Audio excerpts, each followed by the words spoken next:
Greetings, travelers, and welcome to Tales from the Realm.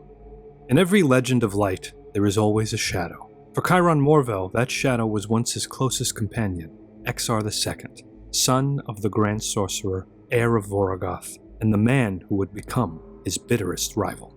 Exar II was born into tradition, into the ruling line of Voragoth. Kyron Morvel was born outside the city walls, in the slave quarters. But a promise changed both their fates. Vidar Morvel, Kyron's father, was a blacksmith, of such brilliance that Grand Sorcerer Exar I granted him one wish. Vidar asked that his son be raised not as a slave, but as a mage, and so the boy was brought into the Ember Palace, wearing still the headband of bondage. There Exar and Kyron grew up together. They studied under Master Zoran, sparred side by side, learned the secrets of the tether.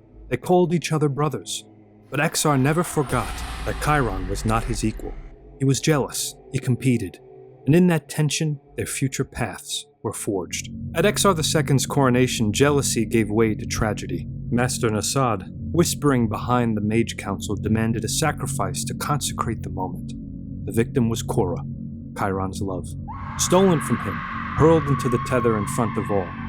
Kyron lashed out, striking his former brother, and for that crime they pursued him, and he fled into the desert, left to die in the maw. From that moment on, the bond between the two was shattered, brotherhood twisted into bitterness. Exar II became Grand Sorcerer, but he was no true ruler. He despised the weight of empire. He longed for power without discipline.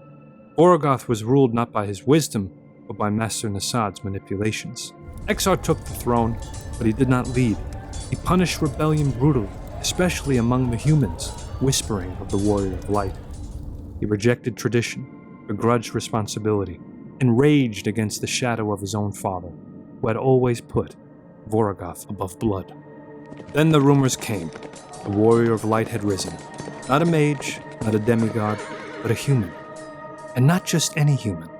Kyron Morvel, the brother he had grown up with, the rival who once struck him in the face, the one who had shared his father's attention, his master's training, his childhood. An old bitterness awoke in Exar II. Anger, resentment, fear. He could crush armies with brute force, but he could not silence the name of Kyron. If Kyron embodies the light that redeems, Exar embodies the shadow that resists it. A man who could have been a brother, but chose to be an enemy. Exar II's story is a cautionary tale of what happens when power is seized without discipline, and when envy blinds a man to the bond he could have shared.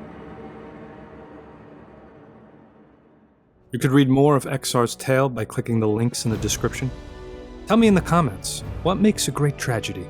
A man destroyed by his enemies, or a man destroyed by himself? Until then, travelers, walk in the light, even if your path began in darkness.